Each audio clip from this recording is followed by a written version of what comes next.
name, my peace I seek.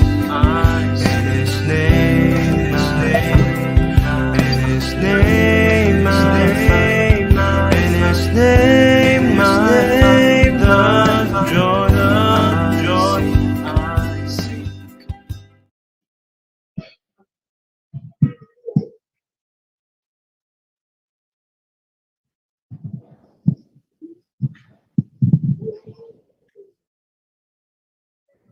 Ya, salam semua.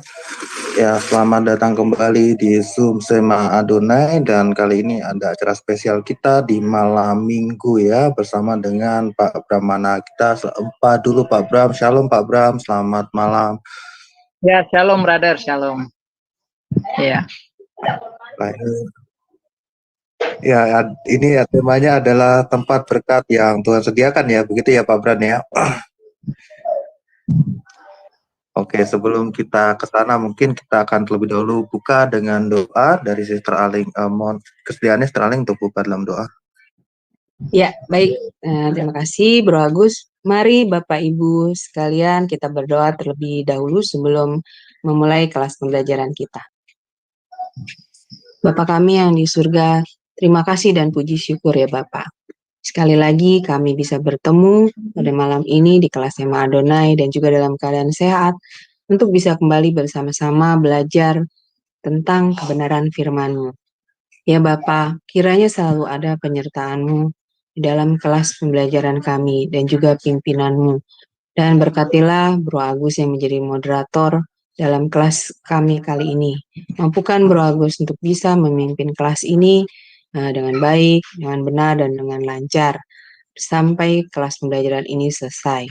Dan berkatilah juga para operator yang bekerja di belakang layar ya Tuhan, sehingga mereka juga dapat melakukan pekerjaan mereka, tugas dan dengan baik dan bertanggung jawab sampai kelas ini selesai.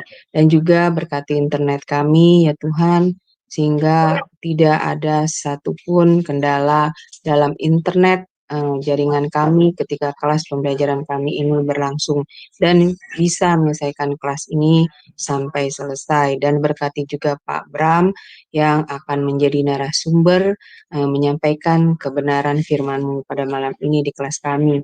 Urapi setiap perkataan dari Pak Bram sehingga Pak Bram bisa menyampaikan dan mengajarkan kepada kami kebenaran firman-Mu sesuai dengan kehendak hati-Mu. Dan juga berkati kami semua yang ada di dalam ruangan ini maupun di live YouTube yang mendengarkan. Berikanlah kami hikmat daripada-Mu ya Tuhan. Buka hati dan pikiran kami untuk bisa menerima firman kebenaran-Mu di dalam hati dan pikiran kami. Dan mampukanlah kami untuk bisa memahami dengan baik dan benar akan firman yang disampaikan kepada kami. Dan mampukan firman itu menjadi rema ya Tuhan di dalam diri kami, dalam hati kami, sehingga kami mampu melakukannya, mengajarkan dan memberitakannya kepada sesama kami.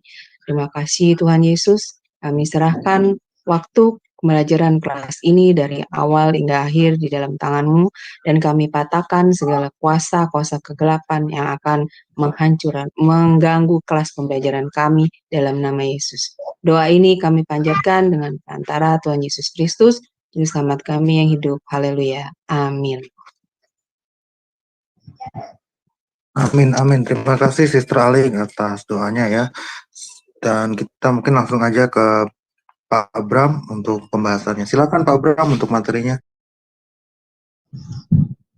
Baik, ini sorry agak gelap ya karena saya dikunjungi oleh cucu, jadi mereka di ruang jasa yang saya pakai untuk live. Jadi saya ngungsi sehingga lampunya agak kecil gitu ya.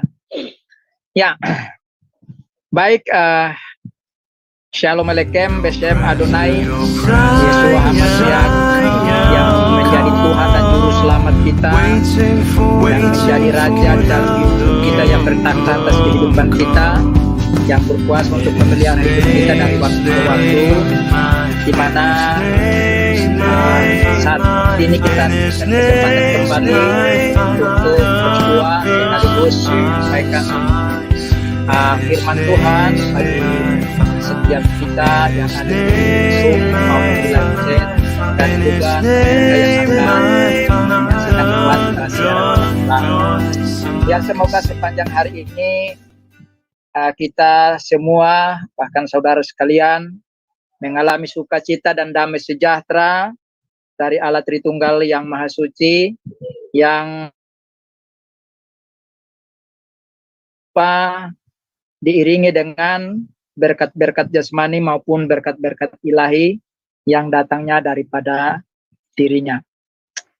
Baik, pada malam hari ini kita akan membahas sebuah tema yang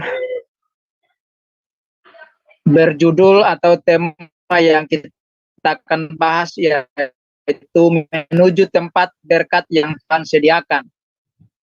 Didasarkan pada kitab Kejadian pasal 12 ayat 1 sampai dengan ayatnya yang ke-2. Ya, kalau kita mendengar temanya ini, biasanya orang-orang Kristen pada umumnya suka ya, senang ya bila kita berbicara soal berkat Tuhan, berkat yang Tuhan sediakan. Ya, next brother, ke temanya, sampai ke tema. Ya, jadi kalau kita berbicara berkat Tuhan itu, memang orang-orang Kristen senang sekali, dan siapapun pasti senang ya, tanpa terkecuali siapapun akan senang dengan yang namanya berkat.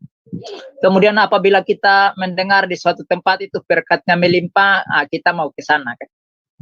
Setiap orang mau ke sana, bahkan kalaupun dia punya pekerjaan ditinggalkannya, kemudian melamar juga ke tempat itu, karena berita yang didapat adalah menyenangkan. Istilah yang biasa dipakai adalah tempat yang basah ya. Nah, oleh karena itu mari kita membaca di dalam kitab Kejadian pasal yang ke-12 ayatnya yang pertama dan ayatnya yang kedua.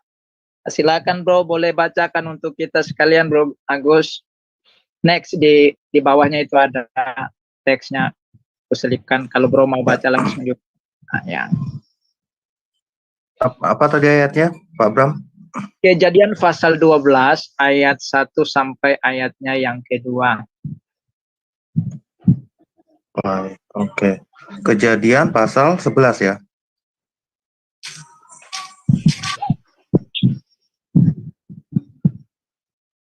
Bentar ya. Pasal 12 ya, Bro Agus. Pasal Ya, 12, Kejadian 12. Kejadian 12 1 dan 2. Oke. Oh, bentar. Udah. Sorry. Oke. Abram dipanggil Allah. Berfirmanlah Tuhan kepada Abram, "Pergilah dari negerimu dan dari sanak saudaramu dan dari rumah bapamu ini ke negeri yang akan kutunjukkan kepadamu. Aku akan membuat engkau menjadi bangsa yang besar dan memberkati engkau serta membuat namamu masyhur dan engkau akan menjadi berkat." Amin. Ya, puji Tuhan untuk firman Tuhan. Itu bisa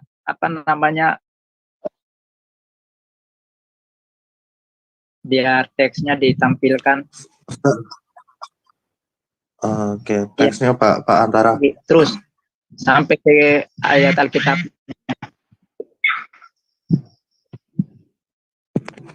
Terus sekali lagi. Ya. Nah, jadi dalam 2 ayat ini kita mau berbicara tentang tema yang tadi kita munculkan, yaitu menuju tempat berkat yang Tuhan sediakan. Jadi berkat itu tidak datang dengan sendiri. Berkat-berkat Tuhan yang Tuhan sediakan, entah itu berkat jasmani maupun berkat rohani, itu tidak datang sendiri. Tuhan sudah sediakan berkat, tetapi kita harus mendatangi, mencari. Tuhan Yesus juga ketika mengajar dia katakan, "Carilah, maka kamu akan mendapat. Ya, jadi kita harus cari berarti pergi. Ya, ketok, maka pintu akan dibukakan bagimu. Ya. Jadi runutannya jelas, minta, kemudian mencari dan mengetuk. Nah, di sini di dalam ayat Kejadian pasal 12 ayat 1 sampai 2 ini jelas. Ya. Di mana ayat ini kita lihat bahwa Tuhan berfirman kepada Abram dan berjanji untuk memberkati Abram di dalam ayat-ayat ini. Nah, di sini ya tempat di mana janji berkat yang akan diberikan oleh Tuhan kepada Abram. Jadi ketika Allah berfirman kepada Abraham, dikatakan pergi, artinya harus ada sebuah tindakan untuk mencari. Aktif, bukan pasif. Nah, untuk mendapatkan berkat itu, kita sebagai orang Kristen itu harus aktif. Banyak orang Kristen malas. Maunya segala sesuatu disediakan tanpa bekerja. Nanti kita lihat apa yang hendak disampaikan oleh Tuhan. Ya. Jadi di sini, di dalam kedua ayat ini, Tuhan berjanji untuk memberkati Abraham. Nah, ada 4 janji berkat yang akan diberikan Tuhan kepada Abram. Ada 4. Ya. Nah, apa berkat-berkat yang tercantum di dalam ayat ini yang hendak disampaikan Tuhan kepada Abraham sebagai orang yang beriman? Dan tentu kalau kita berbicara orang beriman, maka hari ini bila kita orang beriman, maka janji-janji itu pun berlaku untuk kita. Karena janji-janji itu tidak berlaku surut, tetapi terus progres bagi setiap orang percaya. Jadi ada 4 janji berkat Tuhan. Next bro. Ya, ada 4 ya, ada 4 janji. Di mana Tuhan berjanji untuk berkat-berkat ini akan diberikan kepada Abram. Ketika Tuhan suruh pergi. Jadi di sini kita mengerti bahwa ketika Tuhan suruh pergi, tetapi bukan hanya suruh pergi, tapi Tuhan punya janji kepada Abraham. Ya, dia punya janji kepada Abram. Janji untuk apa? Janji untuk memberkati. Jadi dengan demikian, kalau Tuhan menyuruh Abram pergi, dan Tuhan berjanji untuk memberkati, berarti ada berkat yang sudah Tuhan sediakan untuk akan diberikan kepada Abram bila Abram melaksanakan apa yang Tuhan inginkan, apa yang Tuhan suruhkan. Nah, yang pertama kita mau lihat berkat yang pertama yang hendak diberikan oleh Tuhan ketika Tuhan berjanji untuk memberikan berkatnya. Yang pertama, berkat yang pertama adalah Tuhan berjanji akan membuat Abram menjadi bangsa yang besar. Itu janji yang pertama. Di mana kamu pergi karena aku mau menjadikan engkau menjadi bangsa yang besar. Luar biasa jadi Abram ini. Tuhan sudah sediakan berkat bangsa yang besar untuk dirinya. Ya. Jadi bila Tuhan berjanji untuk memberikan sesuatu, saudara dan saya harus seperti Abraham. Abram itu percaya, walaupun dia belum melihat janji berkat itu secara real, tetapi dia percaya dengan janji Tuhan itu. Maka dia pergi. Nah, ada banyak orang Kristen tahu janji firman Tuhan di dalam Alkitab. Tetapi mereka banyak bertanya, apa iya? Ini kan teksnya ngomong begini.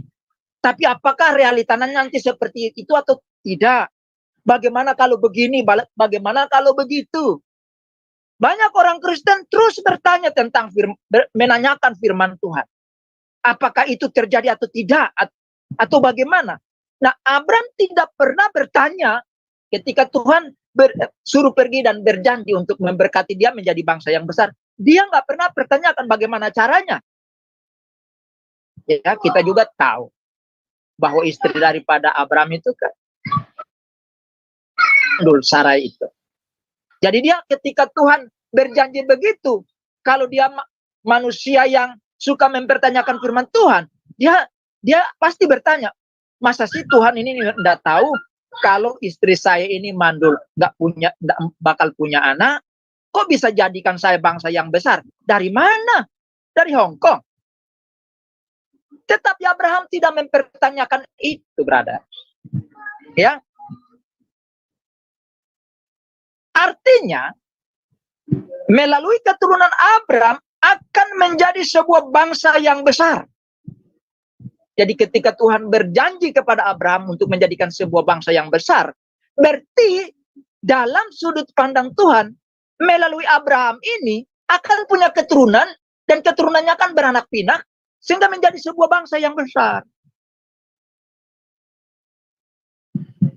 Ya. Nah, hal ini yang diulangi juga di dalam kitab Kejadian pasal yang ke-16, yang ke-13 ayat 16. Ya. Di dalam Kejadian pasal 13 ayat yang ke-16. Boleh ditampilkan ayatnya, bro? Ya, di bawah. Kejadian pasal 13 ayat yang ke-16. Ya. Ya. Lalu Tuhan membawa Abraham keluar serta berfirman, coba lihat ke langit, hitunglah bintang-bintang jika engkau dapat menghitungnya. Maka firman-Nya kepadanya, demikianlah banyaknya nanti keturunanmu. Ya. Jadi Tuhan menggunakan bintang sebagai rujukan. Siapa yang bisa hitung bintang? Enggak ada yang hari ini memberikan kepada kita, termasuk ilmuwan sehebat apapun, orang jenius seperti apapun, tidak pernah memberikan kepada kita informasi bahwa jumlah bintang itu sekian jumlahnya. Tidak, mereka hanya mengatakan tak terhitung banyaknya. Dan lihat bintang-bintang itu. Aku akan menjadikan keturunanmu seperti bintang di langit. Ini sebuah janji yang kalau kita berpikir secara sehat, memang nggak mungkin masuk di akal memang. Tetapi sekali lagi, Abraham tidak pernah mempertanyakan apa yang dikatakan oleh Tuhan. Nah, oleh karena itu saudara-saudara, mungkin ada janji-janji Tuhan yang saudara dan saya anggap bahwa ini mustahil terjadi. Saudara dan saya harus seperti Abraham. No comment, percaya saja, jalankan saja dalam hidup. Ya, itu janji yang pertama, dia menjadikan Abraham menjadi bangsa yang besar. Itu dan telah menjadi sebuah bukti ketika kita tahu cerita di Mesir, sampai bangsa Mesir, Firaun itu ketakutan kalau bangsa Israel itu akan lebih banyak dari mereka, sehingga nanti kalau dalam peperangan mereka bersekutu dengan musuh-musuhnya Mesir untuk menyerang Mesir dan mengalahkan Mesir dan bisa memusnahkan Mesir. Setelah itu mereka kembali ke tanah Kanan dan menjadi bangsa yang ditakuti pada masa itu di dalam pemerintahan Daud dan Salomo. Nah, bukan hanya bangsa Israel yang menjadi keturunan Abraham. Bukan. Bagaimana keturunan daripada Ismail? Ismail itu punya anak 10 raja. Sehingga mereka akhirnya ekspansi. Ya, memerangi bangsa-bangsa yang ada di Timur Tengah, termasuk keturunan daripada Ishak pun diperangi. Mereka adalah bangsa Amon, bangsa Moab, itu keturunannya Ismail. Ya. Kita tahu bahwa Ismail itu mengekspansi sampai ke daerah Turki, sampai ke Irak. Dia menguasai Timur Tengah, termasuk negara-negara Arab. Keturunannya menguasai. Karena dia harus ekspansi supaya apa? bisa anaknya yang ke-10 itu menjadi raja. Dia punya 12 raja, bukan 10 ya, 12 raja. Makanya kitab Kejadian mengatakan bahwa lakunya Ismail itu seperti keledai liar. Itu banyak yang menafsirkan bahwa dia jahat. Bukan. Penafsir-penafsir yang mengatakan bahwa Ismail jahat itu penafsir-penafsir yang keliru dan tidak mengerti firman Allah. Itu berbicara tentang ekspansi kerajaan. Jadi bukan dia jahat, bukan. Itu adalah ekspansi untuk melebarkan kerajaan, kekuasaannya. Jadi jangan berpikir bahwa Ismail itu jahat. Ismail tidak jahat. Ismail itu imannya itu turun dari Abram, termasuk ibunya Hagar. Iman mereka itu terkontaminasi dengan iman Abram. Makanya Hagar itu tidak dendam dengan Abram yang ngusir dia dari rumahnya. Dan dia membimbing Ismail. Sehingga Ismail tidak punya dendam terhadap ayahnya. Itu terbukti ketika ayahnya meninggal, dia datang dan dia menguburkan ayahnya bersama-sama dengan adiknya Ishak. Jadi kalau ada yang mengatakan bahwa Ismail jahat, Hagar jahat, keliru. Memang Hagar pernah jatuh. Dia pernah keliru. Karena ketika dia punya anak, dia merasa sombong dan merendahkan nyonyanya. Tetapi habis itu dia bertobat. Faktanya dia bisa bawa anaknya keluar, dia bimbing menjadi seorang pemanah yang hebat. Menjadi seorang raja yang hebat. Dan dari situlah Ismail ekspansi. Mendirikan 10 kerajaan. Dan anak-anaknya yang memimpin di kerajaan-kerajaan itu. Jadi keturunan Abraham menjadi besar. Belum lagi keturunan Ketura. Dari anak-anaknya Ketura. Luar biasa. Menjadi bangsa yang besar. Yang sangat ditakuti. Jadi kita harus belajar, ya. Tuhan menggenapi firman itu. Jadi ketika Ismail dikatakan seperti keledai, itu sudah digenapi pada Ismail. Sudah digenapi bersama dengan anak-anaknya, sudah digenapi. Mereka menjadi raja luar biasa. Sampai kerajaannya itu meliputi Mesir, sampai ke Turki, Irak, mutar ke daerah Yatrib, ya Madinah sekarang, mutar lagi ke Mesir. Itu areal kekuasaan daripada raja-raja keturunan daripada ke-12 anaknya Ismail. Sedangkan keturunan daripada Ishak hanya menguasai tanah Kanaan. Itu aja, kan itu yang diberikan oleh Allah kepada mereka. Makanya Yotefat selalu mengingatkan untuk mengalahkan keturunan daripada Ismail, ya, maupun dari saudara daripada Yakub, yaitu Esau. Ya, bangsa-bangsa Amon, supaya tidak mengganggu bangsa Israel. Jadi itu telah digenapi, janji Tuhan digenapi, dan kita tahu hari ini Israel secara fisik kita lihat memang dia bangsa yang kecil hari ini. Tetapi keturunan daripada Yahudi itu menguasai dunia, ada di berbagai belahan dunia, ada di berbagai negara, ada di berbagai suku bangsa. Kalau mereka kumpul, mereka menjadi negara adidaya yang sangat ditakuti. Kalau geng-geng ya Israel, Yahudi ini kalau kumpul, itu jadi negara Amerika kalah, Rusia kalah besarnya. Cuma karena mereka sudah menjadi warga negara di negaranya masing-masing, mereka diberkati di sana. Tapi kita percaya firman Tuhan, satu saat mereka akan dikumpulkan kembali ke Yerusalem. Untuk apa? Mendirikan kerajaan Kristus, di mana memerintah bersama dengan Kristus. Ya. Jadi itu yang harus kita ketahui dari janji firman Tuhan kepada Abram untuk menjadikan dia menjadi bangsa yang besar, seperti bintang di langit. Di bagian lain seperti debu tanah, seperti pasir di tepi pantai. Tuhan mengulangi berkali-kali, dan dia mengulangi itu kepada Ishak, kemudian mengulangi kembali kepada Yakub. Ya, Makanya mereka disebut sebagai bapak leluhur 3 orang ini. Ismail tidak masuk. Itu yang pertama. Yang kedua, ya, Tuhan berjanji untuk memberkati Abraham. Tadi itu menjadikan dia bangsa yang besar. Sekarang ada berkat lain, yaitu berkat secara jasmani, ya, yang ingin diberikan oleh Tuhan kepada Abraham. Artinya Tuhan berjanji memberkati Abraham itu secara materi, harta, kekayaan. Dan hal ini terbukti dari realita hidup Abraham. Jadi bukan sebuah omong kosong belaka, tetapi terbukti. Ya, Kejadian 13, brother, ayat 2 dan ayat yang ke-6. Ya, ke bawah, ya. Kejadian pasal 13, ayat 2 dan ayat yang ke-6.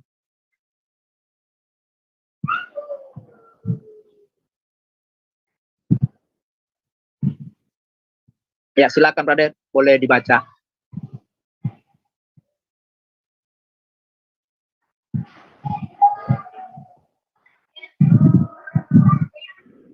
Ya.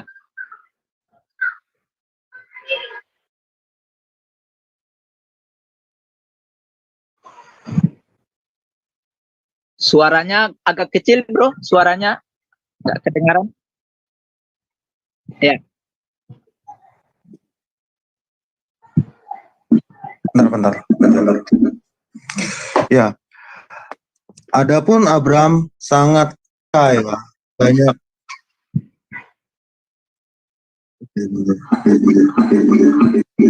Bro Agus.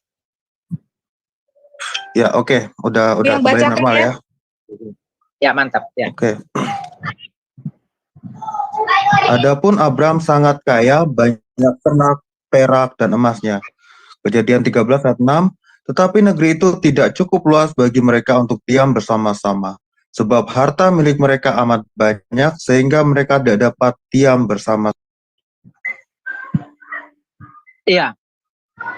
Jadi, apa yang dijanjikan oleh Yod-Heh-Vav-He, ya, Yahweh Elohim, oleh Tuhan Allah kepada Abraham, itu menjadi real. Jadi dia tidak hanya mengatakan memberkati, tetapi benar-benar menjadikan real. Di sini jelas bahwa Abraham dikatakan oleh Alkitab sebagai orang yang sangat amat kaya. Ya, kata sangat itu kan udah orang yang bos besar. Kalau sekarang ini pemilik perusahaan, seperti sekarang saya melayani di perusahaan gede, ya, pemiliknya itu ndak tahu duitnya itu berapa gudang, ya, sangat kaya. Kaya dalam hal apa? Ternaknya banyak. Ya, kita punya ternak baru 10-20 aja merasa sudah kaya. Sangat banyak ternaknya. Peraknya, emasnya. Ya, kalau dulu tuh nggak pakai duit, mereka pakai koin yang bentuknya emas perak. Jadi nilai tukarnya tinggi. Ya toh, kalau perak ya agak lumayan lah. Perunggu lebih murah. Ya. Jadi Alkitab mencatat bahwa Tuhan berjanji memberkati Abraham itu bukan hanya isapan jempol, tapi terbukti Abraham mengalami hal itu, mengalami janji Tuhan itu. Sehingga dikatakan di sini bahwa tempat yang ada di Kanaan itu tidak cukup untuk dia dengan Lot. Lot juga keciprat berkat karena dia ngikut Abraham. Jadi berkat-berkat dari Abraham itu keciprat kepada Lot. Harusnya ketika Tuhan berjanji memberkati kita dan kita sudah diberkati, seharusnya orang lain kecipratan dengan berkat yang kita dapati. Jangan kita dapat berkat, habis itu kita untuk diri kita sendiri. Itu nanti tidak sehat. Seperti laut mati. Ya, kebanyakan garam sehingga tidak ada kehidupan. Begitu juga kalau kehidupan kita ini menerima berkat tapi tidak menyalurkan kepada orang lain sehingga orang lain menikmati, tidak sehat. Seharusnya seperti Danau Toba. Danau Toba itu mendapatkan air dari berbagai sumber. Orang lain yang dihilir juga bisa bercocok tanam, punya air minum dan lain sebagainya. Bukan seperti laut mati. Ya. Jadi Alkitab jelas ya, Abraham itu benar-benar diberkati oleh Tuhan. Demikian juga di dalam Kejadian pasal 24 ayat 35. Ya, juga dikatakan di sana bahwa Abraham itu benar-benar diberkati oleh Yod-Heh-Vaveh. Kita baca bro, Kejadian pasalnya yang ke-24 ayat 35. Tuhan sangat memberkati tuanku itu, sehingga ia telah menjadi kaya. Tuhan telah memberikan kepadanya kambing, domba, dan lembu, sapi, emas, dan perak, budak laki-laki dan perempuan, unta, dan keledai. Wow, ini pengakuan daripada Eliezer, hamba senior daripada Abraham yang mengikuti dia sejak dari Haran. Ya, dia adalah orang Damsyik. Dia ngikut Abraham masa mudanya sampai masa tuanya. Dia katakan bahwa tuanya itu sangat kaya, diberkati oleh Yod-Heh-Vaveh. Ya. Bayangkan saudara, kambing domba punya, lembu sapi atau emas, perak. Dan dia punya apa? Karyawan. Saudara, saya kerja di sebuah, ya melayani di sebuah perusahaan. Itu karyawannya itu 16.000. 16.000 karyawan-karyawati. Itu belum termasuk para kontraktor. Ya. Ini Abraham itu pernah punya pasukan perang dari budak-budaknya ini, laki-laki saja, membawa 300 orang untuk merebut Lot daripada tangan 5 raja. Dan mereka tampil excellent, tampil memenangkan peperangan pada masa itu. Walaupun mereka 300. Bayangkan, seorang Abraham, dia punya budak laki-laki yang bisa berperang itu sampai 300. Bayangkan itu berapa itu karyawannya itu. Jadi Abraham itu sangat kaya, diberkati oleh Tuhan. Ya seharusnya kita begini dong. Gitu. Jadi terbukti sekali bahwa Abraham benar-benar Tuhan katakan, aku akan memberkati engkau. Bukan hanya menjadikan engkau bangsa yang besar, tetapi juga memberkati engkau dari segi material. Ya. Wow. Apakah Tuhan tidak menghendaki itu untuk kita? Oh, orang percaya seharusnya. Makanya kalau saudara-saudara, kalau kita seperti Abraham, tidak mempertanyakan firman Tuhan, tidak ada orang Kristen itu yang melarat. Tidak ada. Kenapa orang melarat? Karena tidak percaya firman Tuhan. Ya, itu. Ya. Jadi hal ini sangat terbukti sampai Abraham itu ya terkenal loh sepanjang sejarah manusia. Gitu. Abraham itu sangat terkenal, khususnya ya di tengah-tengah 3 komunitas agama ya di dunia, yaitu Kristen, Islam, dan Yahudi. Sangat-sangat dibanggakan oleh 3 agama ini. Siapa di antara 3 agama ini yang gak bangga dengan Abraham? Bangga lah. Nama saya aja sama itu kan. Ya. Jadi saya bangga punya nama ini. Walaupun awalnya saya merasa berat, tapi saya belajar. Saya harus seperti dia. Tuhan suruh saya kemanapun berangkat. Makanya saya tuh pernah buat kesalahan. Seperti Abraham ini juga pernah buat kesalahan. Sama dengan mikul nama itu pun sama mengalami. Ketika di Palembang, di situ ya anak sekolah minggu yang tadi cuma 5 penerimaan bludak menjadi 160 anak sekolah minggu, itu dari Konghucu Buddha maupun dari Islam. Wah, bangga sekali. Jemaat dewasa pun mulai dari anak-anak ini mulai berkembang. Saya tinggal di kota besar. Jadi waktu itu saya katakan bahwa mungkin sampai mati saya ada di sini. Ternyata no. Nanti seperti Abraham, alami juga. Nah, ini saudara. Dari situlah saya mengatakan Tuhan suruh saya kemanapun saya pergi. Saya tidak boleh menentukan hidupku sendiri. Tuhan yang harus tentukan. Ya. Yang kedua, ya itu yang kedua. Yang ketiga, Tuhan berjanji menjadikan nama Abraham itu masyhur, ya, terkenal, populer, ya, ibarat selebritis, ya kan? Ya, seperti selebritis gitu, kayak artis Abraham, ya. Dalam hal ini juga sangat terbukti, ya. Kini Abraham sepanjang sejarah manusia sangat dikagumi. Ya, di dunia keagamaan Abraham ini sangat dikagumi. Sangat terkenal. Seperti yang saya bilang tadi, baik Yahudi, Kristen maupun Islam sangat populer kalau berbicara Abraham. Siapa yang nggak kenal dengan Abraham? Yang akan mengganti nama menjadi Abraham. Siapa nggak kenal di tiga agama ini? Sangat dikenal. Jadi, saudara, kalau ikut Tuhan, Tuhan suruh tanpa mempertanyakan firman-Nya, Tuhan akan membuat engkau populer, terkenal. Saya kadang-kadang menangis.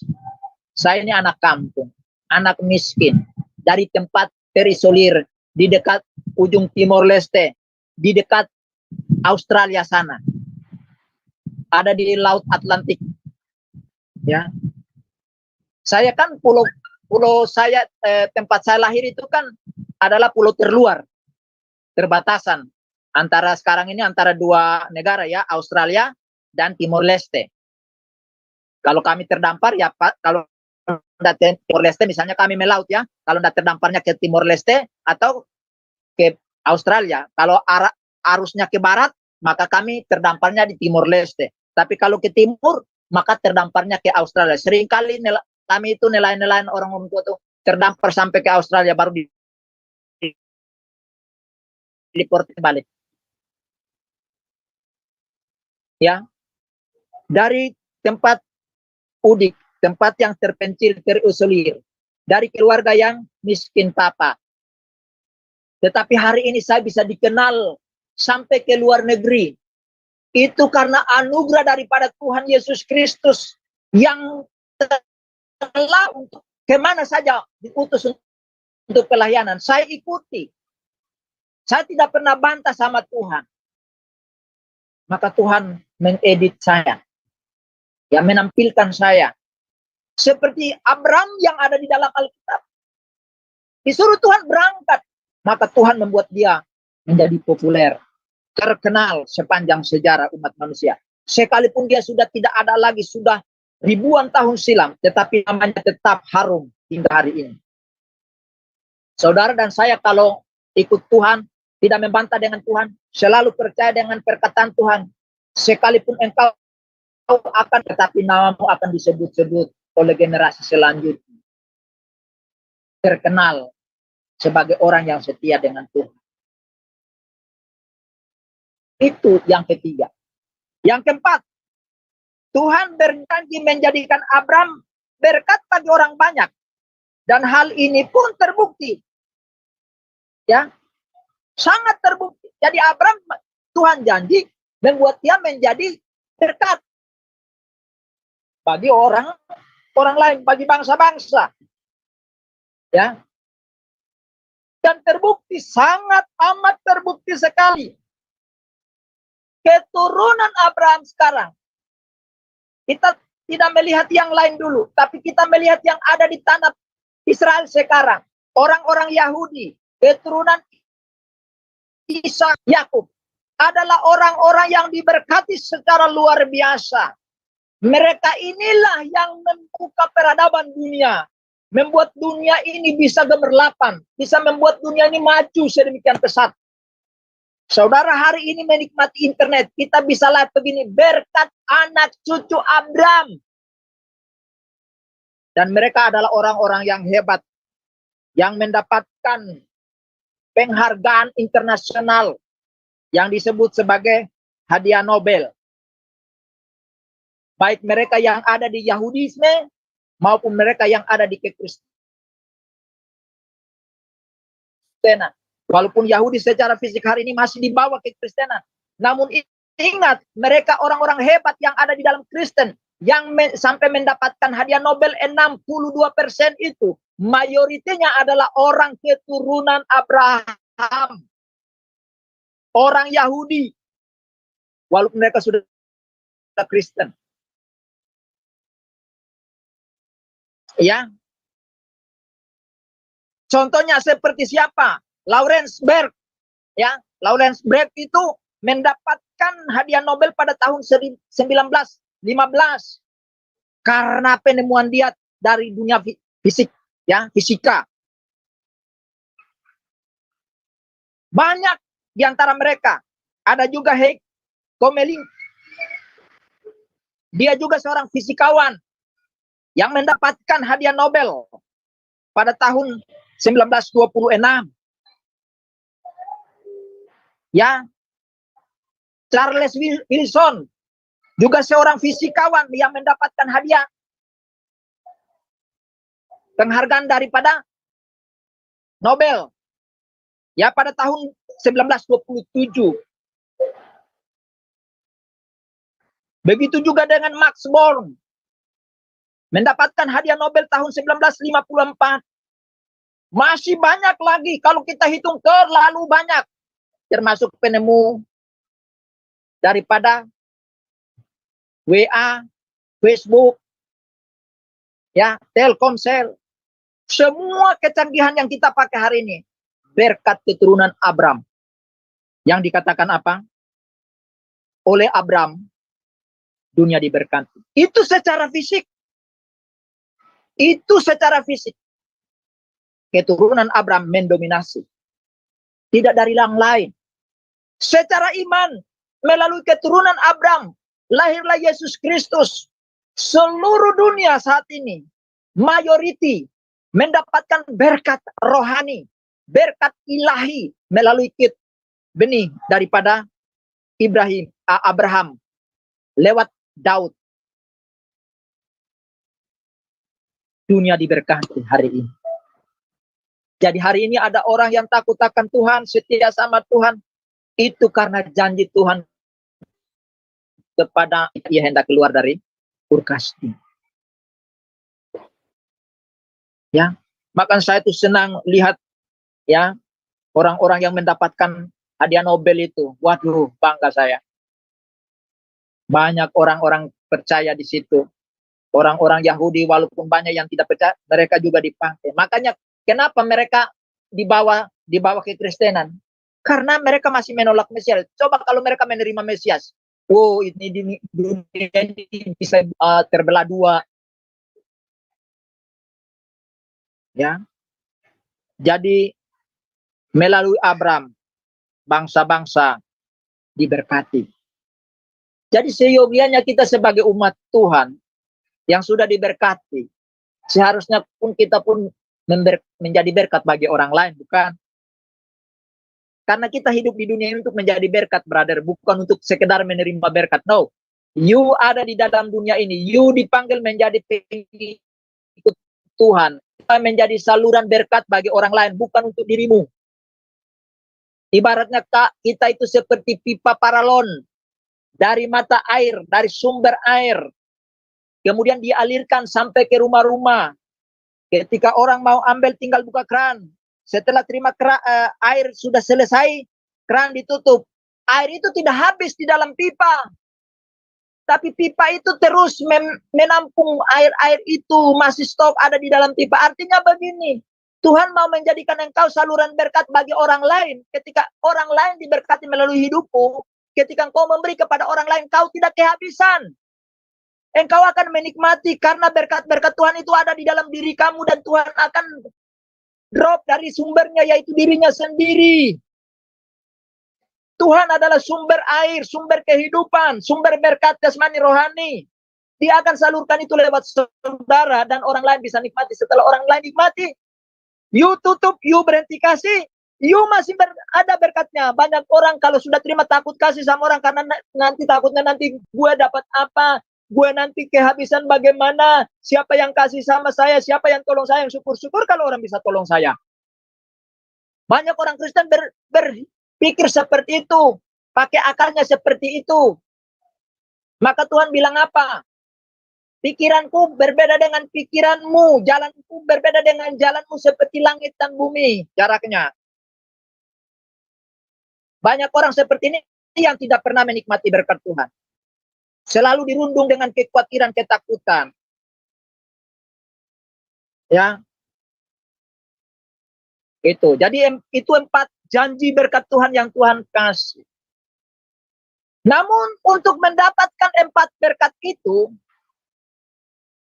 ya, agar Abraham mendapatkan 4 berkat itu, atau janji berkat itu, ada syarat yang harus dikerjakan oleh Abraham. Ada syaratnya yang harus dikerjakan. Jadi ketika kita hendak diberikan berkat sama Tuhan, itu ada syarat. Saya beritahu ya, kalau keselamatan itu tanpa syarat, tapi berkat Tuhan itu penuh dengan persyaratan. Saya ulangi, keselamatan itu dikasih cuma-cuma, tapi kalau berkat Tuhan, berkat-berkat jasmani, berkat-berkat yang sifatnya yang sifatnya itu menyangkut kejiwaan, itu ada syarat. Kalau keselamatan, berkat keselamatan itu tak ada syarat, dikasih cuma-cuma, gratis. Tinggal you mau ambil atau tidak. Banyak orang yang tidak suka gratis. Ya toh?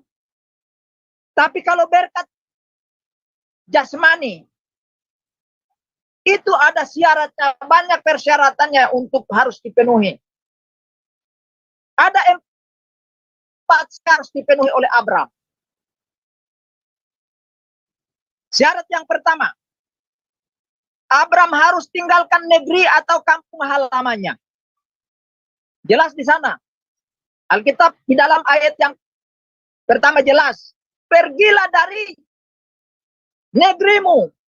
Itu berbicara tempat kelahiran, tempat kita dilahirkan, tempat kita tinggal, tempat kita hidup bersama orang tua. Abraham harus tinggalkan itu. Apakah Abraham itu dulu tidak ada punya apa-apa? Dia sudah punya segalanya. Tapi Tuhan suruh keluar dari Ur Kasdim. Ya, harus tinggalkan kampung halaman. Harus tinggalkan itu. Ada banyak orang kalau disuruh Tuhan pergi, mulai mikir, aduh, gimana ini? Siapa yang ongkosin? Jauh dengan orang tua, bagaimana? Kalau rindu dengan kampung, bagaimana? Tak punya duit pulang. Banyak orang yang tidak mau pergi. Merasa nyaman di tempatnya. Itu syarat yang pertama yang harus ditempuh, yaitu tinggalkan zona di mana kita merasa nyaman itu. Yang kedua, syarat yang kedua, harus tinggalkan sanak saudara atau keluarga. Sudah suruh tinggalkan kampung, keluarga pula harus ditinggalkan. Ada banyak orang kalau disuruh Tuhan pergi supaya menerima berkat Tuhan, masih mikir-mikir, aduh kalau saya pergi siapa yang pelihara orang tua? Orang tua juga begitu, kalau anakku pergi, aduh siapa yang perhatikan saya? Itu pemikiran-pemikiran logis. Tapi Abraham tidak pernah komplain disuruh pergi dari kampungnya pergi. Disuruh tinggalkan bapak mamanya, tinggalkan saudara-saudara, tinggalkan. Dia hanya pergi dengan istrinya Sarai dengan ponakannya yang sudah ditinggalkan sama bapaknya, yaitu Lot. Itu zona yang harus ditinggalkan. Apalagi kalau orang tua kaya, agak takut kali.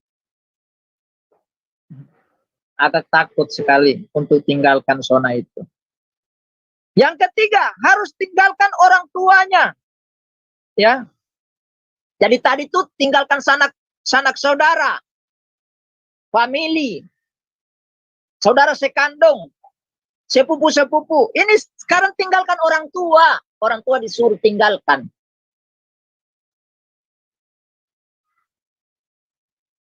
Banyak orang ya takut. Takut nanti pergi kalau minta uang lagi dipikir anak durhaka, gitu kan. Jadi nempel aja kayak perangko dengan orang tua. Kapan berhasilnya, brother?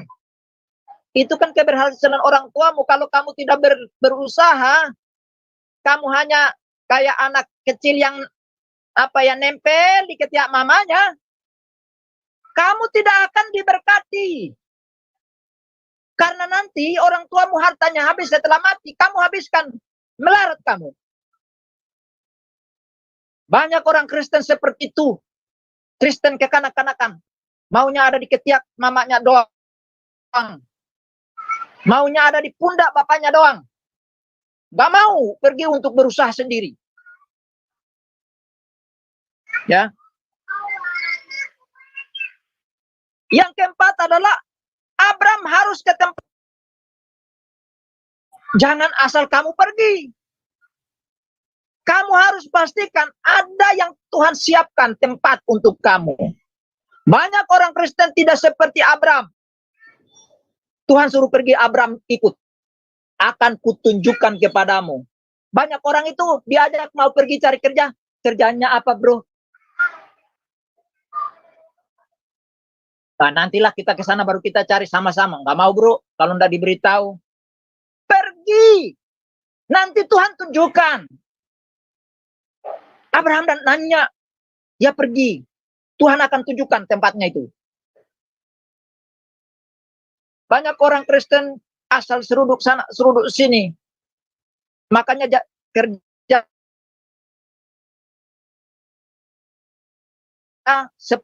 dengar di sana ada uangnya lebih banyak, langsung tinggalkan pekerjaannya. Taunya sampai sana ditipu. Lontang-lantung sana sini, salahkan orang yang ngajak dan lain sebagainya. Menuduh orang penipu, yang memang kamu sendiri yang tidak bijaksana. Ya. Jadi 4 syarat ini harus dipenuhi oleh Abraham. Begitu juga kalau Tuhan ingin memberkati kita, ya. Ada syarat-syarat yang harus kita kerjakan. Kita belum berbicara tentang syarat lebih detail. Kita baru sampaikan bahwa ada syarat. Dan di sini ada 4 syarat yang ini pun kita tidak bahas terlalu detail. Tapi ada syarat yang harus kita penuhi. Ya. Jadi apa maksudnya? Apa maksud atau arti atau makna daripada 4 syarat yang harus dipenuhi Abraham ini?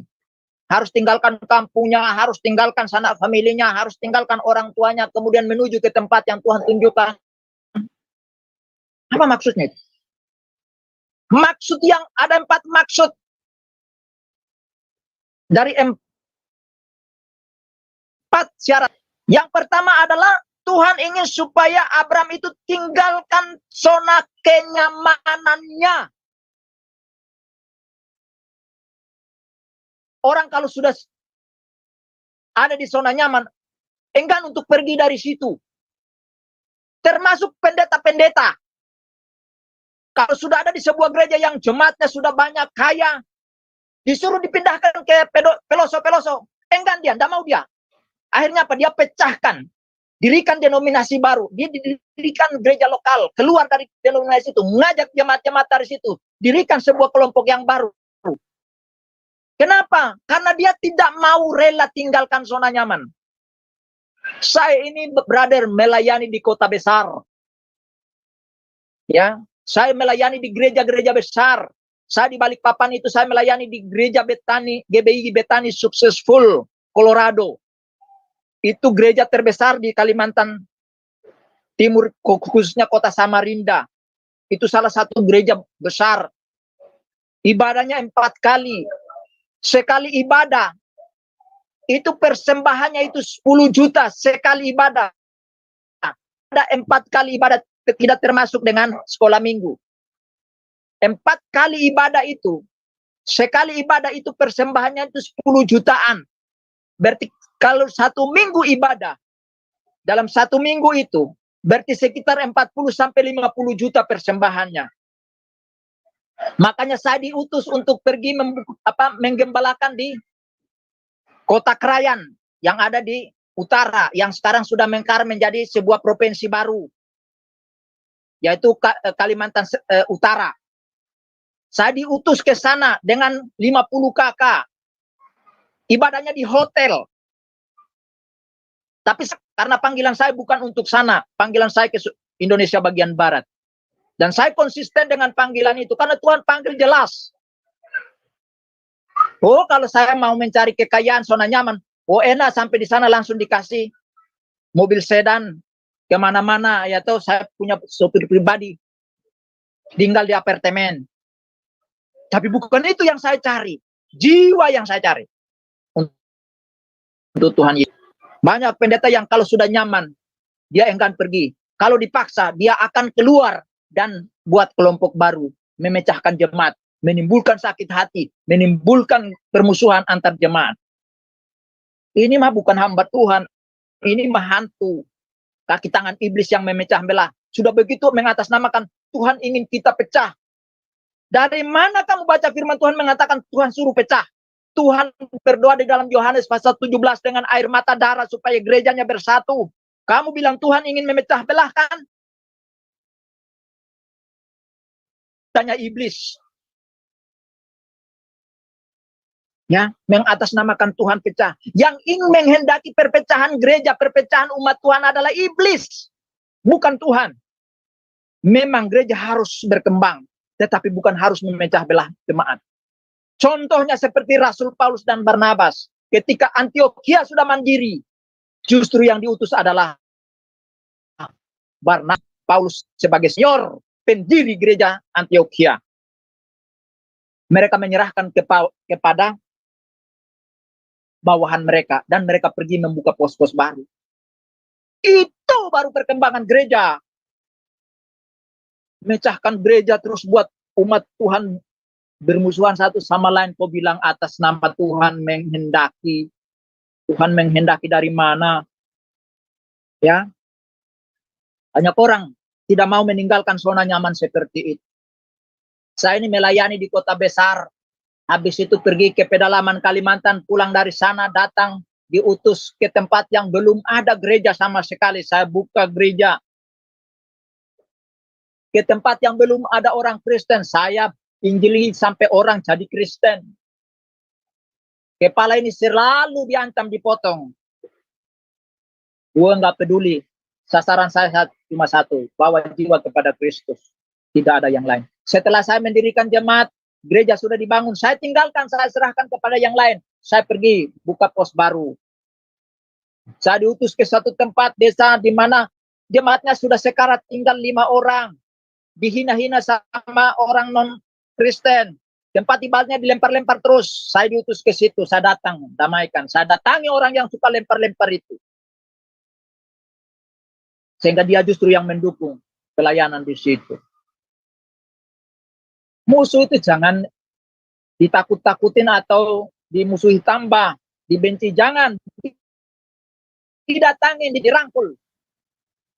Seperti itu. Ya. Sampai hari ini, ya puji Tuhan, Tuhan suruh saya ke sini, sebuah perusahaan besar. Itu anugerah.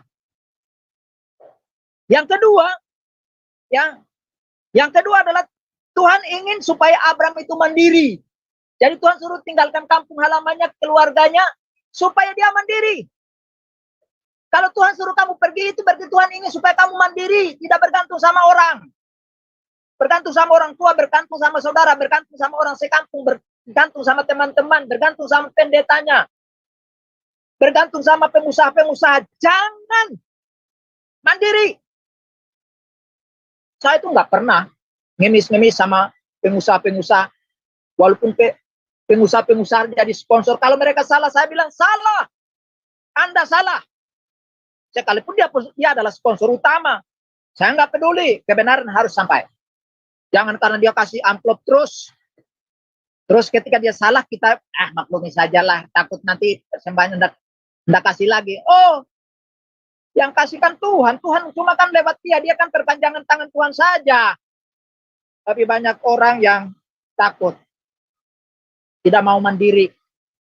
Saya pelayanan itu dari nol, saudara. Tidak ada jemaat. Sampai ada jemaat. Dari tidak ada punya gaji. Ya. Gaji saya pelayanan pertama. Ya setelah sekolah teologi. Ya, gaji saya cuma 350.000. Itu beli tempe juga nggak cukup. Tetapi saya bisa menjalankan pelayanan dengan baik sehingga jiwa-jiwa datang kepada Tuhan Yesus. Ketika tidak ada gaji, saya pelayanan sambil penginjilan. Saya kerja seperti Rasul Paulus dengan tanganku sendiri. Membiayai pelayanan.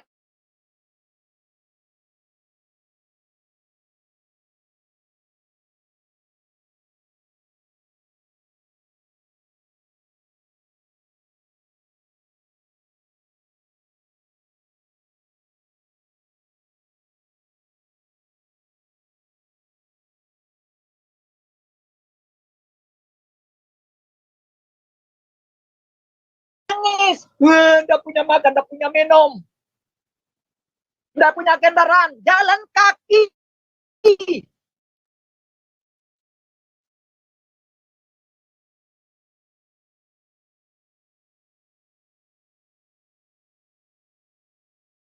Ya, nampaknya masih ada sedikit gangguan dari pembicara kita ya, Pak Bram ya. Oke, kita tunggu ya teman-teman ya.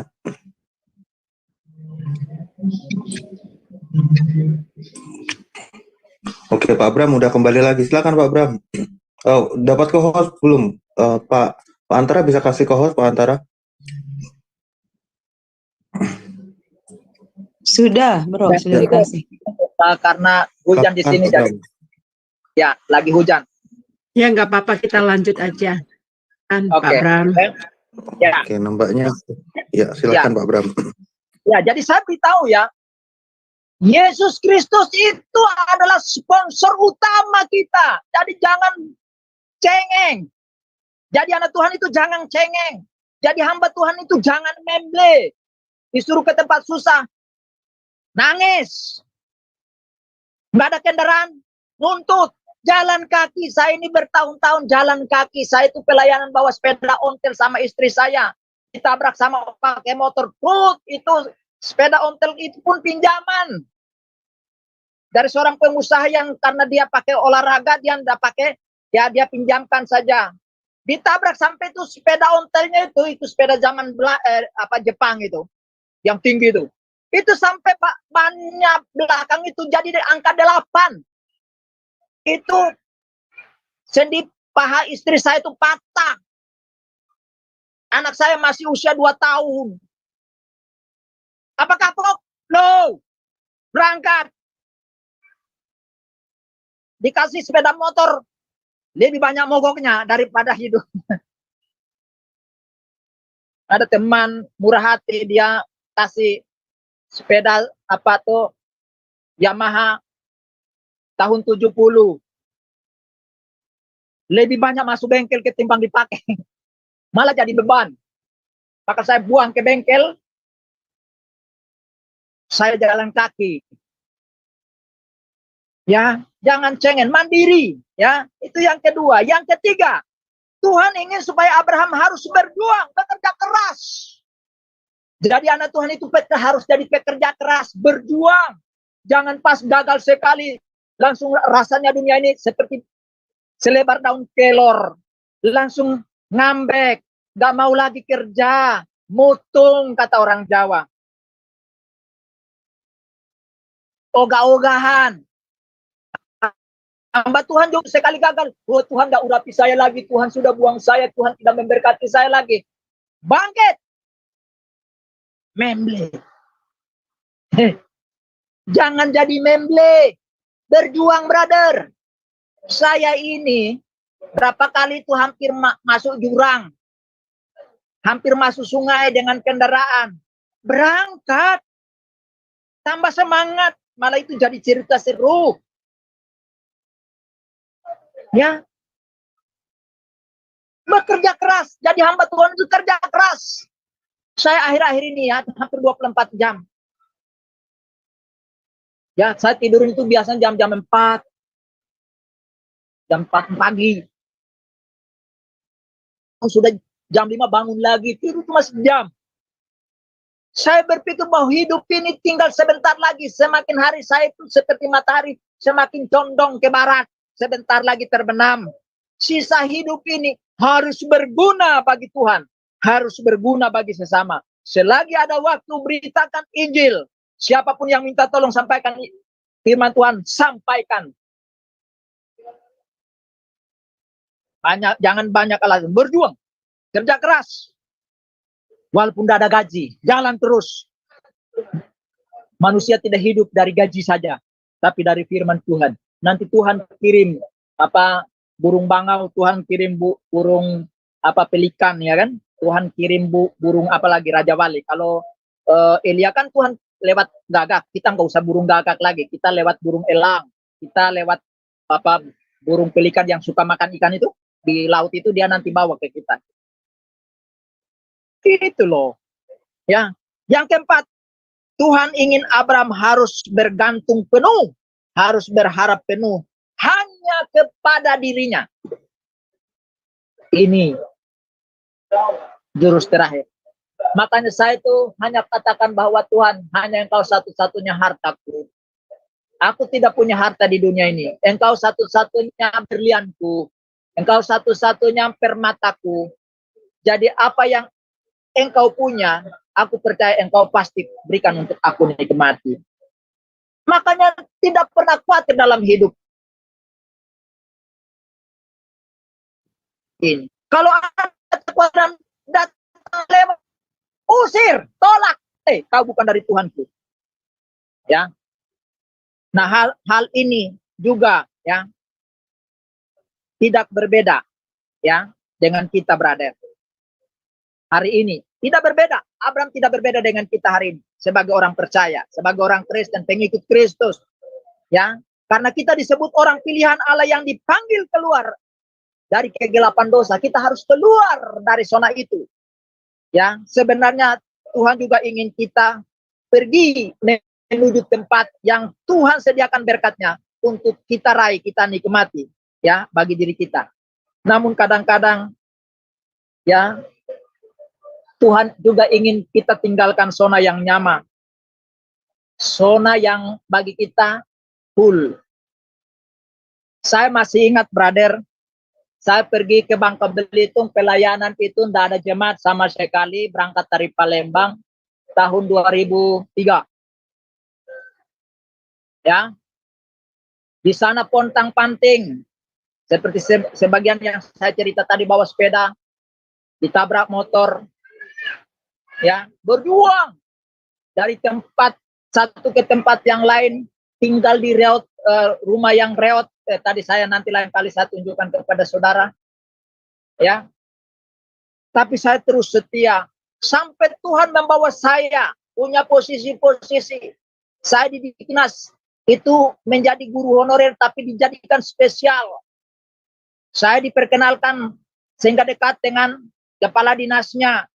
Semua kepala dinasnya saya kenal dekat. Teman main badminton tiap sore. Ya. Pengawas-pengawasnya, teman-teman semua suruh saya untuk kuliah yang dibiayai pemerintah. Diminta oleh kepala sekolah untuk menjadi pegawai negeri sipil. Karena istrinya, karena suaminya asisten satu bupati. Tinggal bupati tanda tangan, tinggal suaminya ngomong. Saya tolak.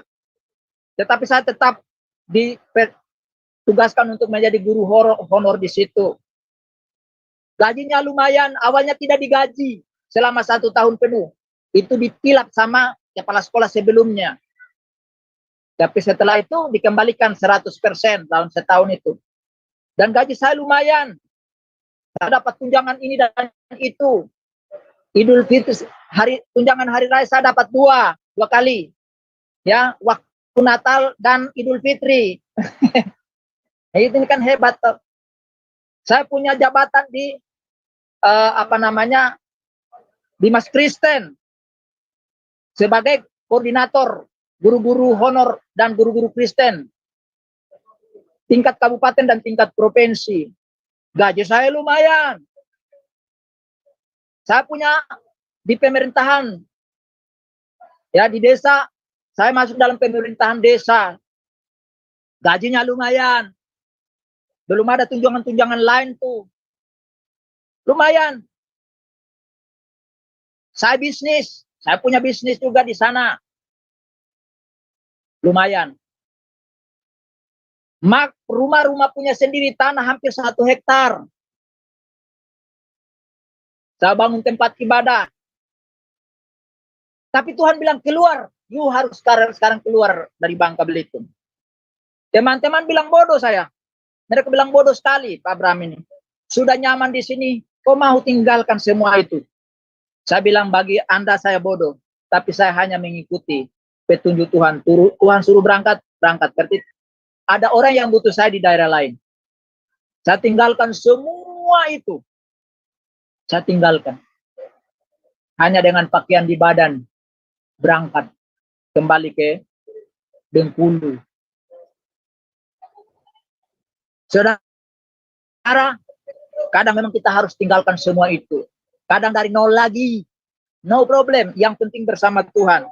Tidak ada masalah. Jadi Tuhan ingin kita meninggalkan kita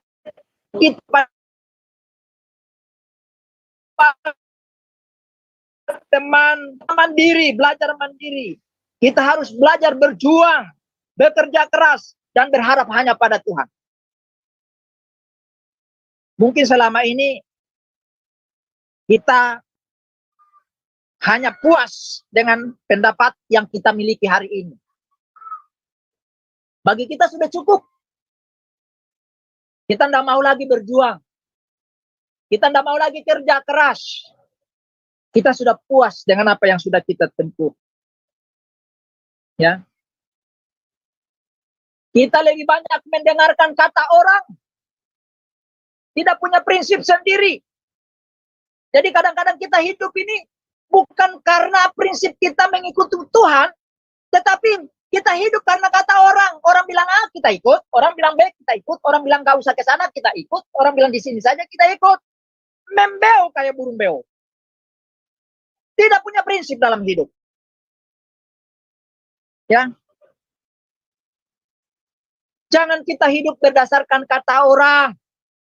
Tapi kita hidup berdasarkan apa kata Tuhan. Petunjuk Tuhan. Nasihat Tuhan. Itu yang harus kita kerjakan. Kita mungkin tidak ingin susah-susah. Kita maunya langsung dapat enak. Itu bukan kehidupan Kristiani namanya. Hidup Kristiani itu perlu perjuangan. Ya. Yang berat, lewati bersama Tuhan. Selesaikan bersama Tuhan. Tuhan tidak tinggalkan kita sendirian. Kita mau menggampang. Jangan mau gampang salah sesuatu. Ya, kita juga hanya mengandalkan kemampuan kekuatan kita, keahlian kita, kehebatan kita. Ingat, Tuhan bilang terkutuk orang yang mengandalkan kekuatannya. Yeremia 17 ayat 5, brother. Yeremia pasal 17 ayat 5. Iya, Pak Afran. Next. Selanjutnya Pak Afran. Iya. Ya di berapa ya. tadi? Yeremia 17 ayat 5. Ke bawah bro, di bawah. Ya Pak Fran, di scroll Pak Fran. Ya, di bawahnya. Yeremia 17 Bentar ya, ayat Pak. 5. Ya. Bentar. Yeremia 17 ayat 5.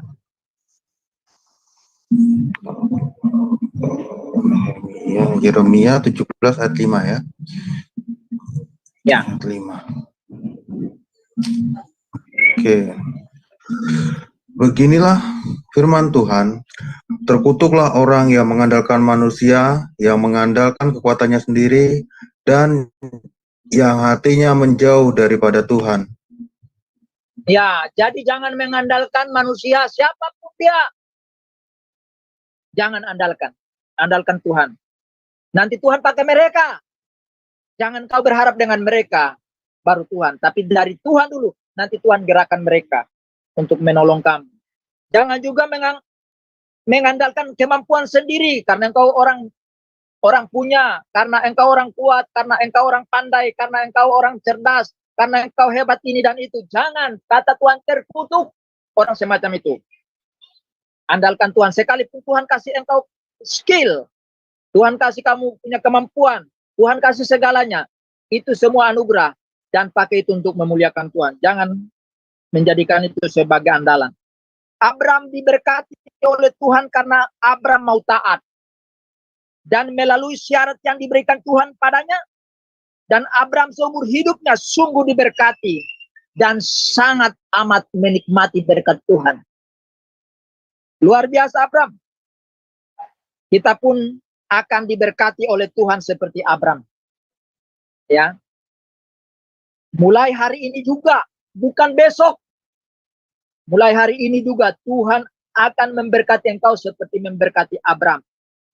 Karena itu bertindaklah seperti Abraham. Mulai hari ini juga. Jangan menunda waktu seperti Abraham. Karena waktu berjalan begitu cepat. Dia tidak pernah pamitan dengan kita ketika dia pergi. Juga tidak pernah menoleh ke belakang untuk melihat kita apakah kita ikut enggak.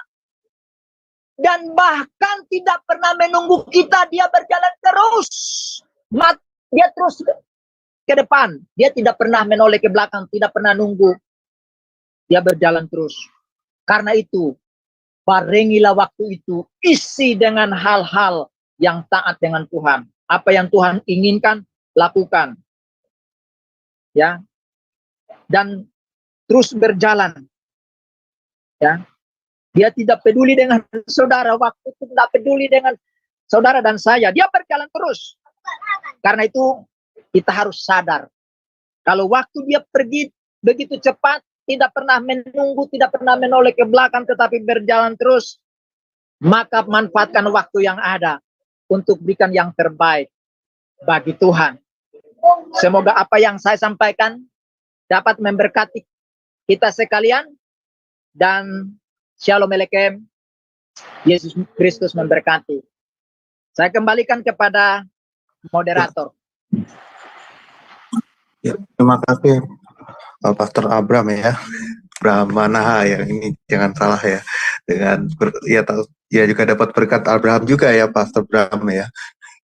Oke, Ya. teman-teman, kalau kita ada tanya jawab ya, mungkin waktunya sedikit terbatas, tapi kita masih ada tanya jawab. Sebelumnya kita ada promosi dari Sister Ali, silahkan promosinya Sister Ali.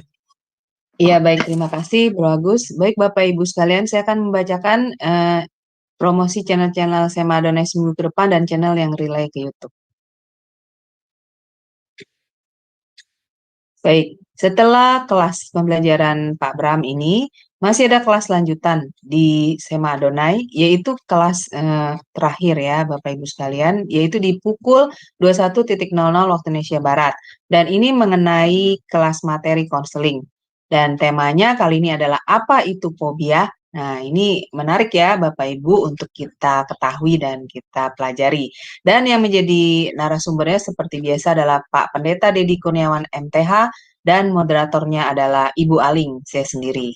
Selanjutnya di hari Minggu 26 November 2023 di jam 19.00 waktu Indonesia Barat di Sema Adonai akan ada ibadah online. Nah, ibadah online ini hanya ada di channel Sema Adonai dan channel Sola Scriptura ya Bapak Ibu sekalian. Dan kali ini yang menjadi moderator liturgisnya adalah Ibu Yanti Krans dari Jerman, dan yang menjadi live singernya adalah Ibu Yanti dan Ibu Murni dari Jerman juga. Temanya kali ini adalah mengenai, tema khotbahnya adalah mengenai diperkenankan menghadap Tuhan. Dan yang menjadi narasumbernya adalah Pak Pendeta Daniel Palungan yang adalah gembala kami sendiri. Kemudian di hari Senin 27 November 2023 di jam 21.00 waktu Indonesia Barat di Sema Adonai akan kembali ada kelas pembelajaran firman. Dan kali ini temanya diambil dari Nats Kisah Para Rasul 20 ayat 7 sampai dengan 12. Untuk materi pembelajaran kelas ini, temanya memang selalu diambil dari Kisah Para Rasul ya, Bapak Ibu, berlanjut jadi. Nah, tema kali ini adalah ikut Yesus anti rugi. Dan yang menjadi narasumbernya seperti biasa Pak Pendeta Dr. Setio Nugroho MTH dan moderatornya adalah Bro Agus. Selanjutnya di hari Selasa 28 November 2023 di jam 21.00 waktu Indonesia Barat di Sema Adonai akan kembali ada kelas pembelajaran firman. Nah, untuk tema ini sebenarnya di minggu lalu ya Bapak Ibu, tetapi karena Pak Erbennya berhalangan, jadi dimasukkan dalam tema kelas pembelajaran minggu ini. Temanya adalah Kristen dijamin masuk surga. Bagaimana dengan RT 06? Nah, ini seru ya Bapak Ibu, kita perlu pelajari. Dan yang menjadi narasumbernya adalah Pak Erben, guru apologes kita. Dan moderatornya adalah Bro Agus. Selanjutnya di hari Rabu 29 November 2023 di jam 21:10 waktu Indonesia Barat di Sema Adonai akan kembali ada kelas pembelajaran firman, dan kali ini temanya adalah Jemaat Sardis Hidup dan Mati. Jadi ini kita membahas tentang jemaat ya Bapak Ibu sekalian dari minggu kemarin. Baik, yang menjadi narasumbernya seperti biasa adalah Ibu Pendeta Dr. Suryani Watimena MTH dan moderatornya adalah Ibu Aling.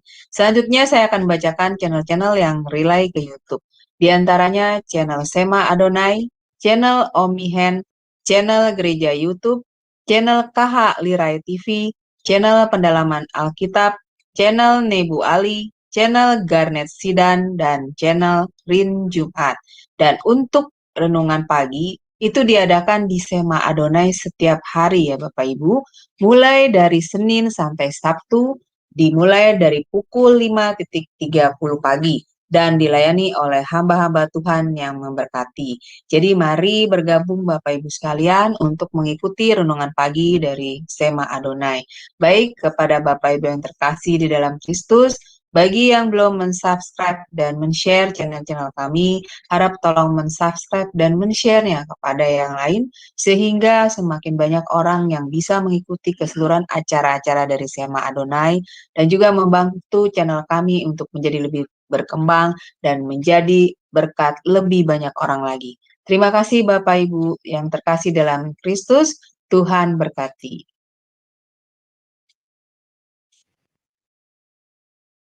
Iya, amin. Terima kasih Sister Aling ya. Ya, silakan teman-teman kalau ada yang mau bertanya atau mungkin kasih kesaksian bisa untuk resen ya, sharing pengalaman juga. Ini Pak Bram,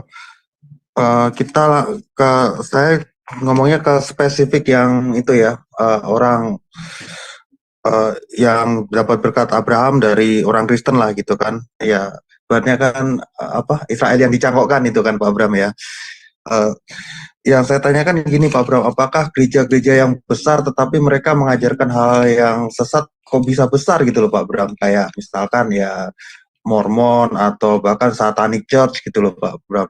Itu apakah dapat berkat juga atau bagaimana Pak Bram itu? Karena secara dunia kan nampak banget mereka juga dapat eksistensi mereka kan juga dari dukungan dana itu cukup kuat gitu loh Pak Bram. Silakan Pak.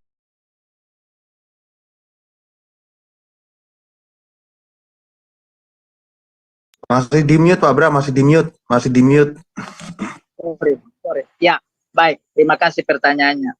Yang pertama, sebuah komunitas itu benar itu tidak ditentukan oleh banyak atau sedikit.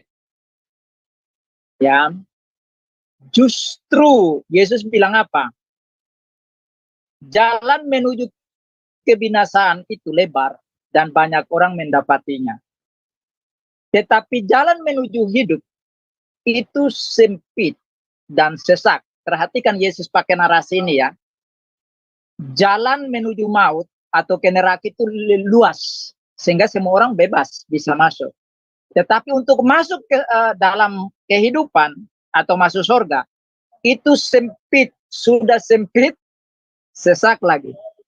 Makanya kadang saya seloro saya katakan, makanya saudara yang badannya mulai melar-melar itu, mulai diet, menguruskan badan, karena yang bisa masuk surga itu orang kurus-kurus.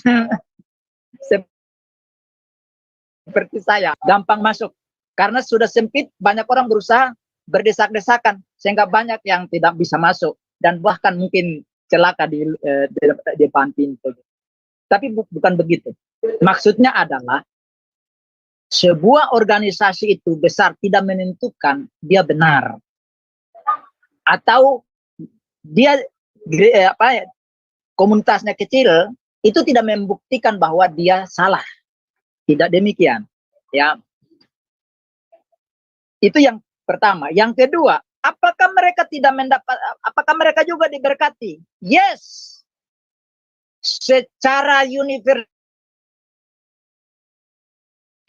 pandang you percaya sama dia atau tidak, tetapi secara universal dia berikan. Kalau dia izinkan kamu di dunia, berarti dia akan kasih makan, minum, fasilitas dunia yang dia akan kasih, asalkan kamu bekerja keras. Dan kamu bisa menabung, kamu bisa hemat, kamu bisa manajemen kekayaanmu, kamu bisa kaya raya. Banyak orang di luar sana yang lebih kaya daripada orang Kristen, bahkan banyak yang melarat.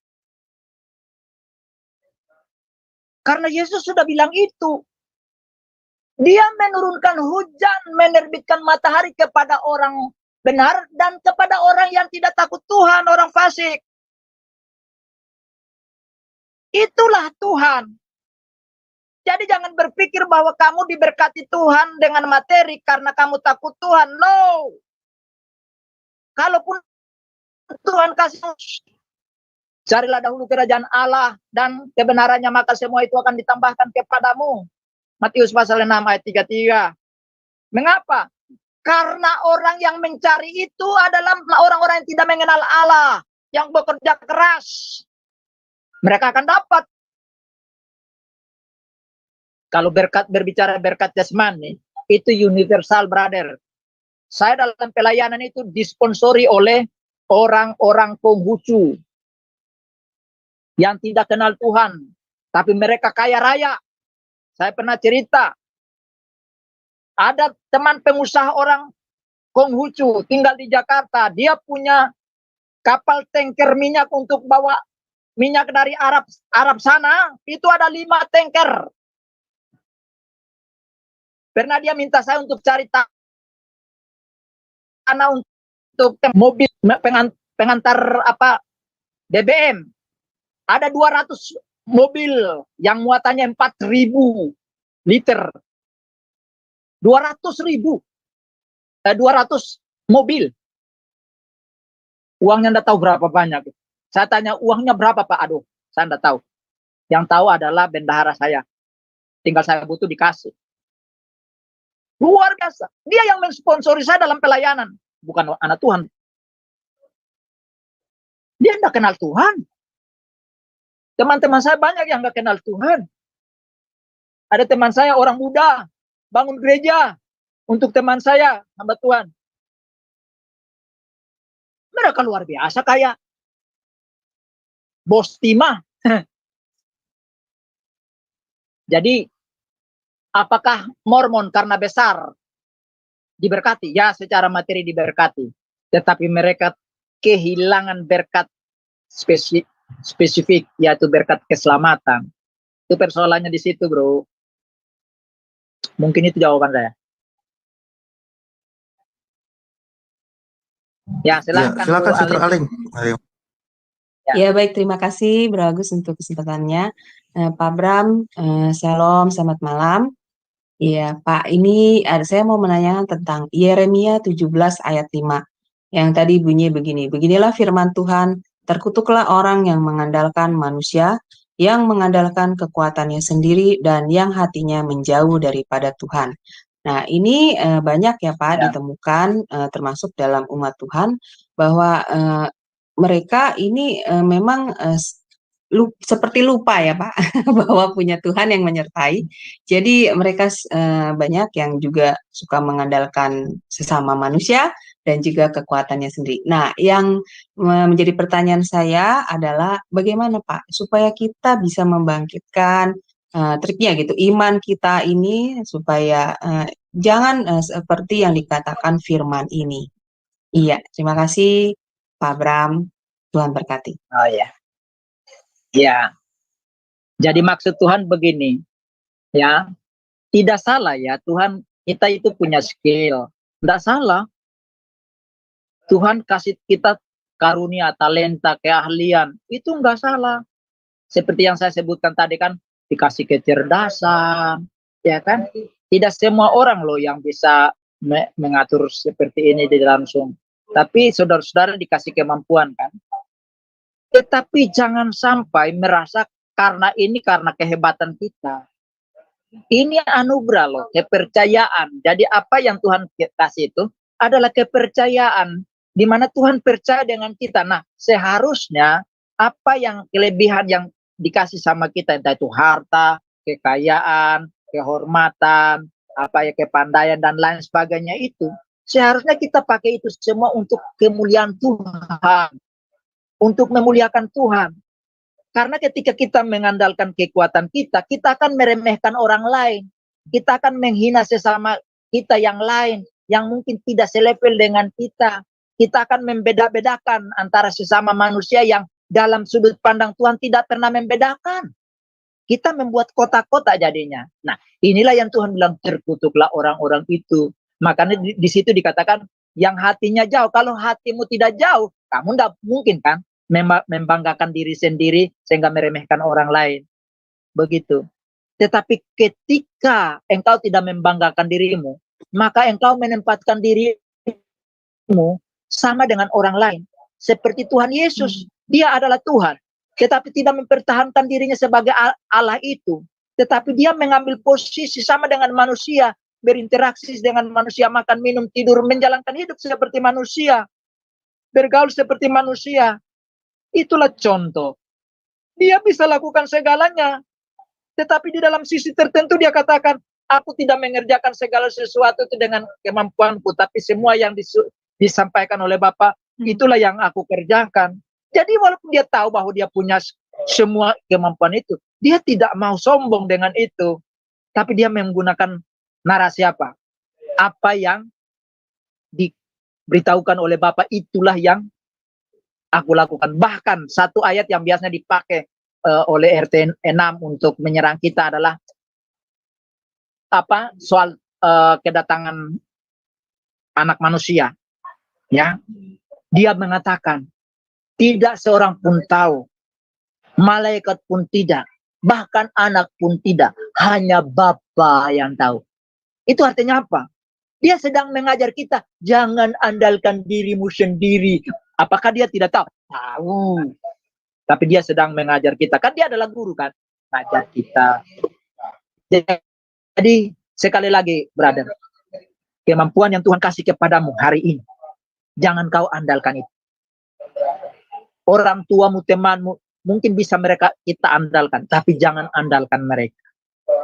Tapi andalkan Tuhan hanya ingin kita andalkan dia. Ketika kita andalkan dia, maka dia akan gerakan teman kita, orang tua kita, saudara kita, bahkan dia memberikan kemampuan ekstra tambah untuk kita, untuk mengerjakan perkara-perkara besar. Amin. Mungkin. Iya, baik. Terima kasih untuk pencerahannya Pak Bram. Tuhan berkati. Ya. Ya, terima kasih Sister Aling atas partisipasinya ya. Ini mungkin satu pertanyaan terakhir ya Pak, Pak Bram ya. Ini ya ya Pak Bram. kan sebagai orang yang awam mungkin baru belajar kekristenan atau apa gitu kan, seringkali berkat-berkat itu is okay lah gitu kan, memang ada berkat gitu kan.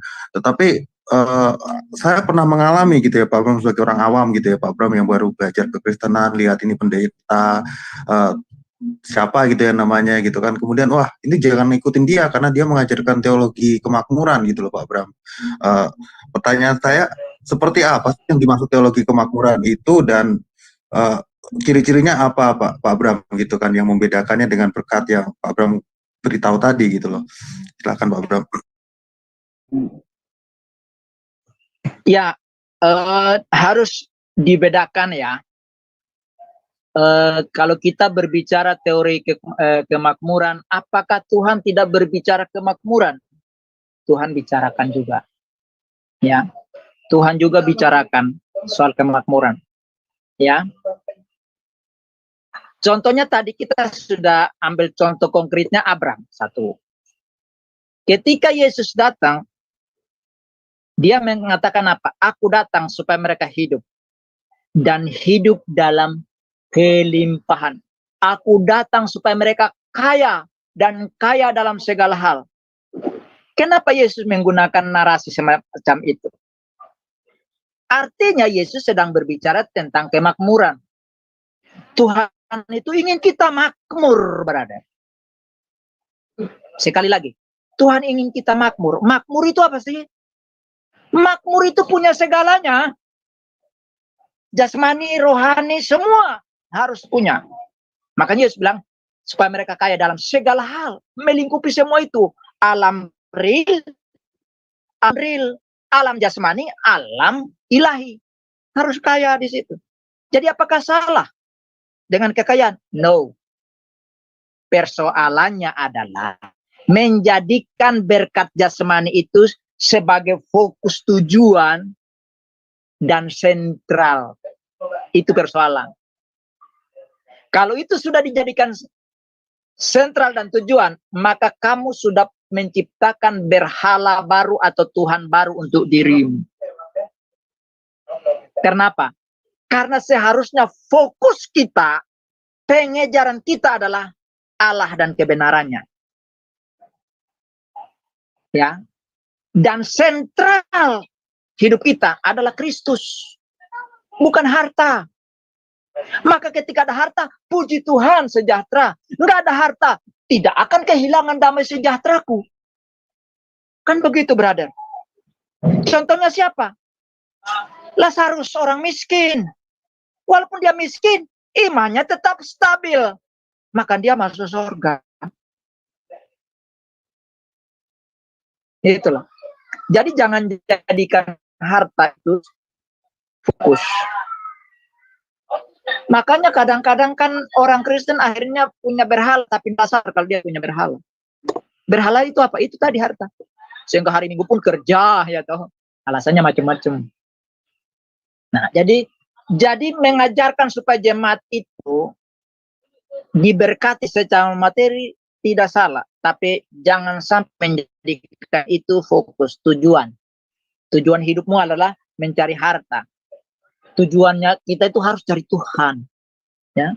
Kalau nanti ada waktu saya bahas tentang Mazmur pasal 23, kita kupas di situ. Ya. Nah gitu. Jadi boleh kita kerja keras, brother.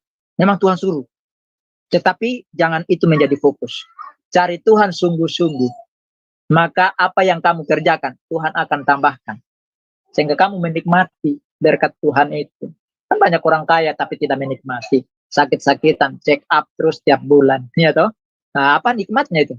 Teman saya juga gitu, pengusaha besar. Dia punya apa wallet itu di mana-mana, ya kan? Miliarder dia. Ya kan? Dia punya water park. Dia sekarang lagi, aku pulang kemarin, dia sudah lagi punya tempat apa ya, wisata baru. Dia buat perumahan di situ, dia seperti kayak villa-villa gitu. Kaya. Tetapi dia ngeluh ngesah terus. Susah tidur, check up terus ke Singapura. Kesehatannya. Nah, jadi untuk apa? Tuhan ingin kita kaya, tapi nikmati kekayaan bersama Tuhan. dan tolong orang lain. Kan begitu, brother. Mungkin itu jawaban saya. Ya, berarti kalau fokusnya udah bukan lagi Tuhan Yesus, tapi kekayaan itu ya yang di nomor Yesusnya cuma sebagai apa? Cuma sebagai Apa karena untuk signal saya membenarkan atau itu ya, ini bro, Pastor suara ya. bro terputus-putus? Tes.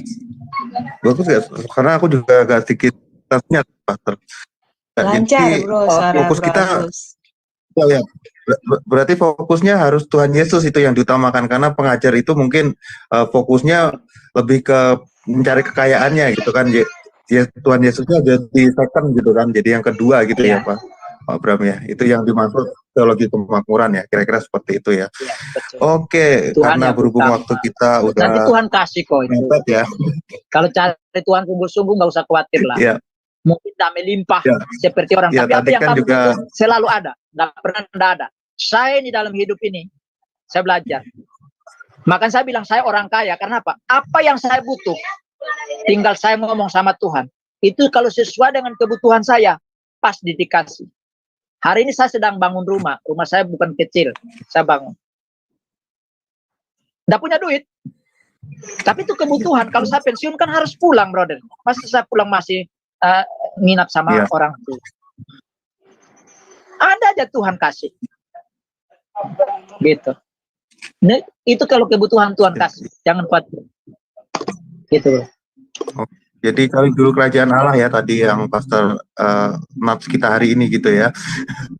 Oke, silakan mungkin untuk konklusi dan tutup doanya, silakan Pak Bram.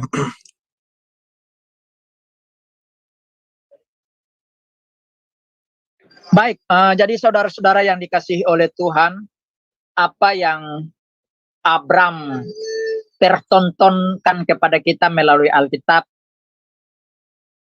kita belajar banyak dari Abram. Lepas dari segala kekurangan, kejatuhan dia, tetapi lihat kepada apa yang dia lakukan.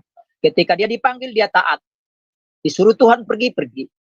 Dia tidak pernah mempertanyakan Tuhan. Dia tidak pernah mempertanyakan firman Tuhan. Apa yang Tuhan suruh, dia kerjakan dengan maksimal.